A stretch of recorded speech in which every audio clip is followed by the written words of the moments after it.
Je m'appelle Sandrine Morin, je suis experte en divorce positif et en renouveau amoureux. J'ai réussi à mettre en place une véritable méthode pour enfin attirer à soi la bonne relation amoureuse et à vivre enfin une relation épanouissante et heureuse. Aujourd'hui, dans cette vidéo, je vais vous présenter un extrait de mon accompagnement exclusif qui s'appelle 180 jours pour attirer l'amour, mais le bon.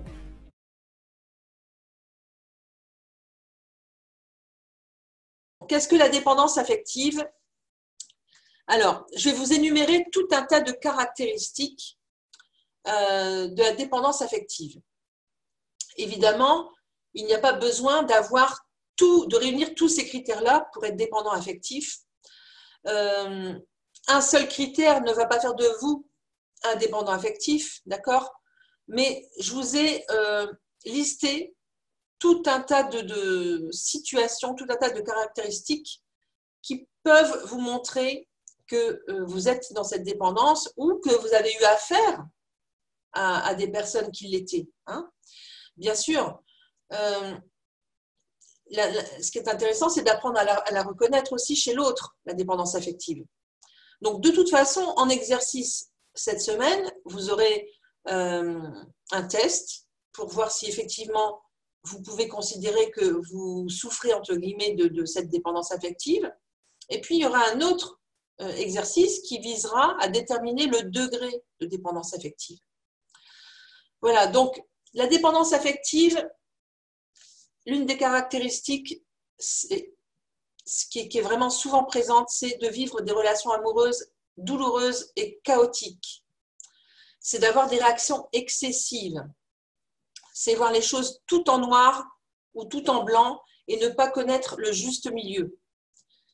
C'est par exemple remettre en question toute la relation sur un mot ou une phrase. Hein, soyez attentifs à ça, c'est quelque chose que j'ai beaucoup vu et que je dois dire moi aussi, j'ai fait pas mal par le passé. Soyons clairs, hein, en étudiant ce sujet de la dépendance affective il y a quelque temps de cela déjà, j'ai pu mettre en évidence le fait que clairement, j'étais moi-même une grande dépendante affective. Je l'ignorais, évidemment, j'en étais pas consciente, mais c'était bien là. Alors la bonne nouvelle, hein, pour ceux qui ont l'impression d'être les deux pieds dedans, ou pour ceux qui ne le savent pas encore mais qui vont le découvrir, la bonne nouvelle, c'est qu'on en sort hein, de cette dépendance affective. Si j'en suis sortie, tout le monde peut en sortir. Et vous allez comprendre pourquoi vous êtes sur la bonne voie aujourd'hui.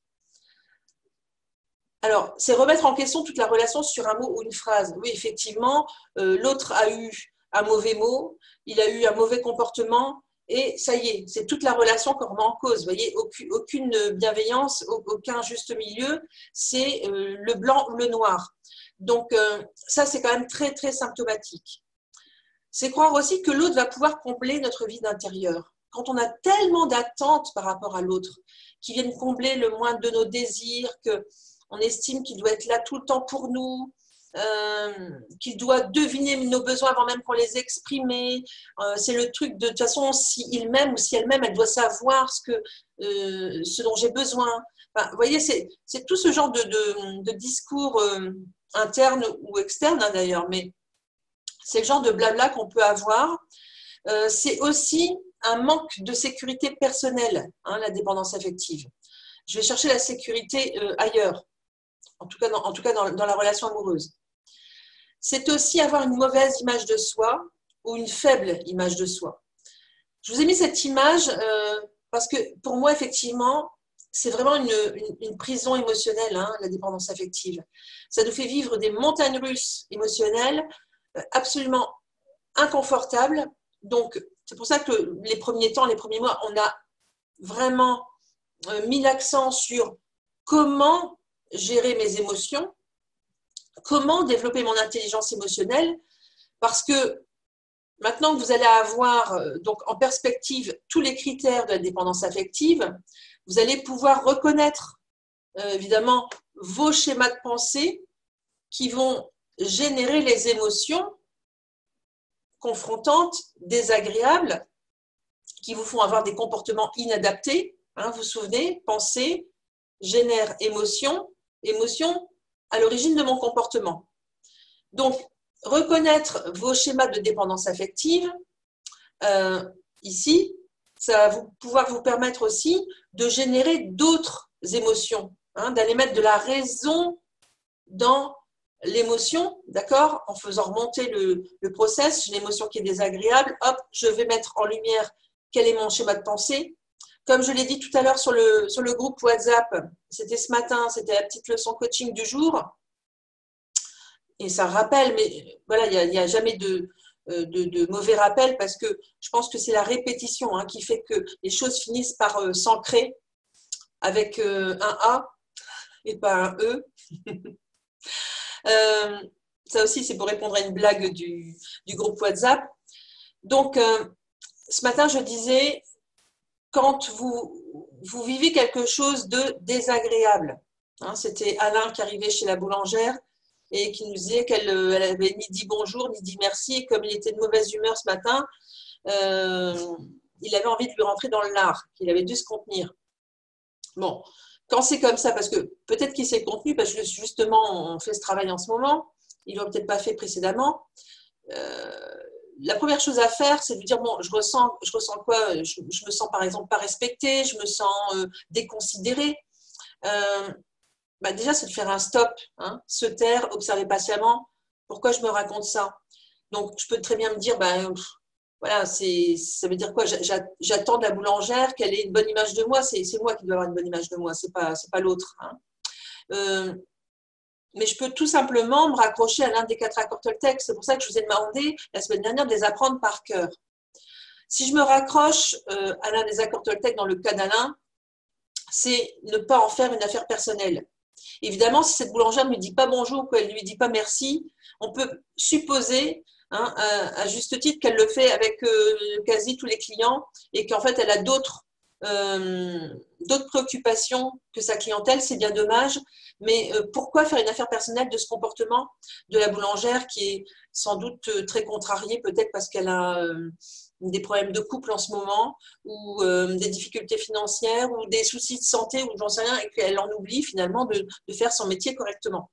Donc, voilà, si je fais ce stop et que j'arrête de faire une affaire personnelle du comportement de l'autre, évidemment, je vais me sentir mieux. Alors, cet aparté, pourquoi? Parce que finalement, quand je reconnais que j'ai par exemple, un comportement en lien avec la dépendance affective que je viens de vous évoquer, le tout blanc, le tout noir, la phrase, le mot de trop, etc., que je remets en considération toute la relation, alors que par exemple, la veille, on avait passé une soirée formidable, on est allé au cinéma, au concert, je ne sais quoi, on a fait un resto, c'était fabuleux, on était bien, on a fait l'amour, et hop, le lendemain, il me dit un truc, ou elle me dit un truc, et ça y est, tout est remis en question. Bon, voilà. Attention à redescendre, attention d'aller identifier est-ce que c'est juste, est-ce que je ne suis pas dans un comportement de dépendance affective, est-ce que je n'ai pas un trop haut niveau d'exigence avec l'autre. Donc c'est de ramener de la raison dans l'émotion et c'est éventuellement de se reporter aux accords Toltec comme je venais de vous le dire, donc ne pas faire de suppositions, de ne pas en faire une affaire personnelle, avoir une parole impeccable et faire de son mieux. Voilà. Donc la dépendance affective, c'est quoi encore? C'est accepter ce que l'on ne devrait pas. D'accord? Quand quelqu'un empiète de manière systématique sur vos valeurs, piétine vos valeurs, malgré le fait que vous lui ayez fait part de ce qu'étaient vos valeurs et que c'était important pour vous, y compris vos besoins, quand vous exprimez vos besoins et qu'ils sont absolument niés par l'autre. Alors, exprimer ses besoins ou ses valeurs, là aussi, il y a une façon de le faire, on en parlera dans les semaines à venir. Jamais en mode reproche, on est bien d'accord. Donc, c'est ne pas accepter que l'autre vienne finalement piétiner ce qui est important pour vous. D'accord? Parce que ça, c'est ce qui va faire des situations, enfin des relations dites toxiques. La dépendance affective, c'est aussi être prêt à mendier un peu de tendresse, de reconnaissance, d'attention, d'amour. Quand vous avez quelqu'un qui est aux abonnés absents et que vous allez vous mettre en difficulté, vous voyez, à aller quémander un peu d'attention à l'autre en le harcelant au téléphone pour qu'il vous accorde un temps, une soirée, etc. C'est ce genre d'attitude qui est très révélatrice aussi de la dépendance affective. La dépendance affective, c'est ne pas se connaître, ne pas s'aimer, ne pas se respecter et ne pas s'apprécier. D'où l'importance de l'exercice avec les succès là, que je vous ai fait faire la semaine dernière, parce qu'effectivement, quand on se rend compte de tout ce qu'on a réussi dans sa vie, eh bien, on gagne en estime de soi et on peut s'apprécier davantage. Et quand on a un doute ou quand l'autre nous fait douter, hop, je reviens à mes essentiels. Voilà tout ce que j'ai réussi dans ma vie. Je me répète cette liste, je la revisite. La dépendance affective, c'est aussi éventuellement en vouloir aux autres de n'être pas ce que l'on voudrait qu'ils soient. D'accord? C'est être perpétuellement en attente par rapport à l'autre. C'est se croire responsable du bien-être d'autrui en étant sourd à ses propres besoins. Alors ça aussi, c'est tellement répandu. Et ça crée énormément de frustration. C'est manquer de confiance en soi et avoir un complexe d'infériorité. C'est se sacrifier et donc être perpétuellement frustré. Ça, je le vois assez souvent dans les coachings de couple. J'entends pourtant, je me sacrifie pour lui ou je me sacrifie pour elle. C'est-à-dire que j'anticipe tous les besoins de l'autre. Il n'a pas besoin d'exprimer quoi que ce soit. Que je suis en train d'essayer de deviner ce qui lui ferait plaisir, ce qui lui ferait du bien, ce qui ferait qu'il m'aimerait davantage, et pati et pata. Et donc, je suis complètement dévouée à l'autre. J'en oublie ce dont j'ai besoin moi. Et évidemment, comme je ne reçois rien en retour ou pas grand-chose ou des miettes, et bien la frustration grandit. Voilà. La dépendance affective, c'est aussi vivre la passion avec des grands hauts ou des grands bas. C'est avoir un rythme fou, une vie stressée et ne fonctionner que sous pression. C'est se sentir en perpétuelle insécurité et être sans arrêt dans la culpabilité.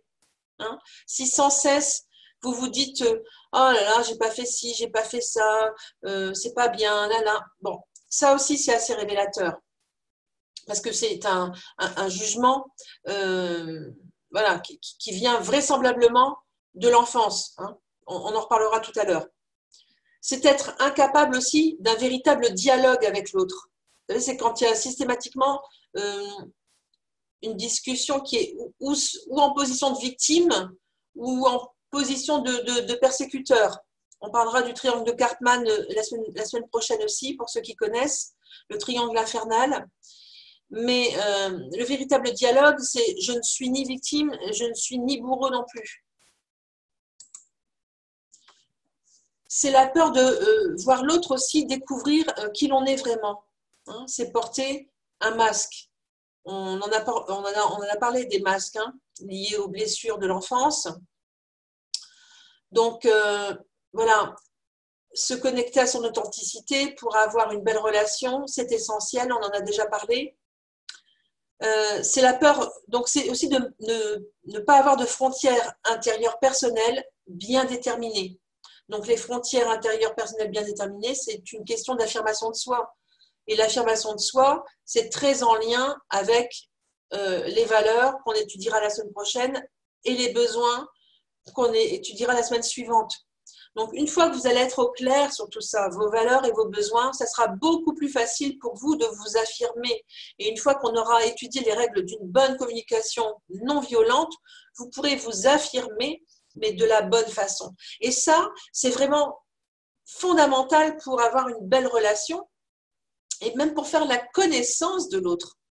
Parce que bien souvent, au début de nos relations, finalement, on ne pose pas les bonnes questions. Vous voyez, on fait des suppositions, on projette sur l'autre ce qu'on aimerait voir chez lui ou chez elle. Et en fait, on ne pose pas les vraies questions. De quoi tu as besoin, qu'est-ce qui te rend heureux, etc. Mais de manière assez précise, vous voyez, pas de manière floue.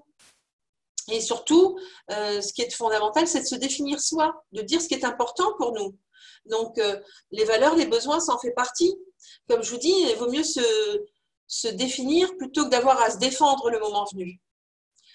Donc, la dépendance affective, c'est aussi s'épuiser dans des relations qui sont impossibles. Quand je reste des plombes, quand j'ai des plombes, parfois c'est des années, je l'ai vu, avec quelqu'un qui n'est pas libre, avec un homme ou une femme mariée. C'est ne pas savoir dire non aussi, c'est ne pas avoir d'espace pour soi.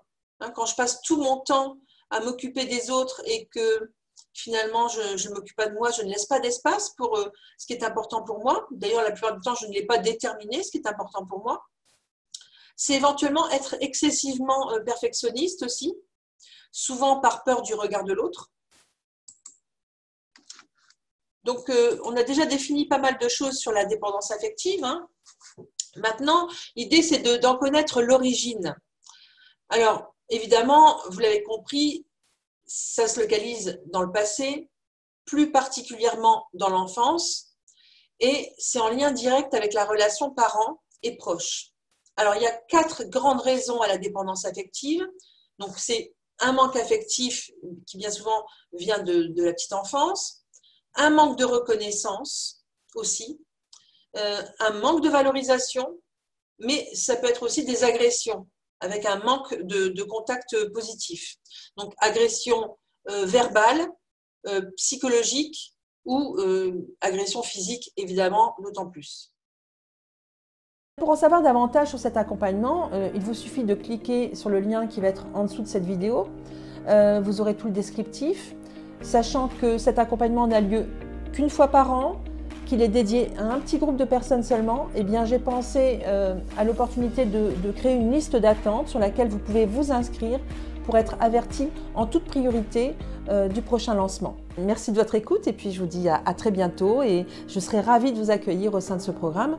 Évidemment, si vous pensez que l'extrait de vidéo que vous avez vu aujourd'hui est intéressant et qu'il peut profiter à quelqu'un de votre entourage notamment, n'hésitez pas à le partager sur les réseaux et puis à vous abonner et à cliquer sur la petite cloche pour être averti en toute priorité des prochaines parutions.